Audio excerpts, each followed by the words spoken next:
All I do is put my seeds and my plants in this torpedo pot, and it grows, and I don't have to grow my food anymore. I don't have to grow my plants anymore. It grows just so well. Hey guys, what's going on? My name is Darryl Addison.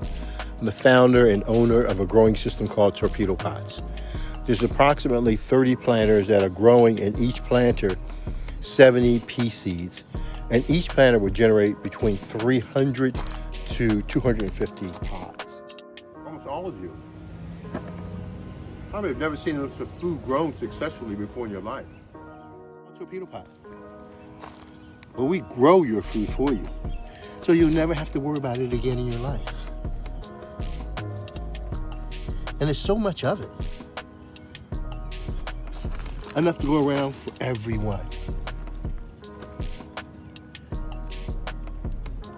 Darryl Addison, Torpedopot.com.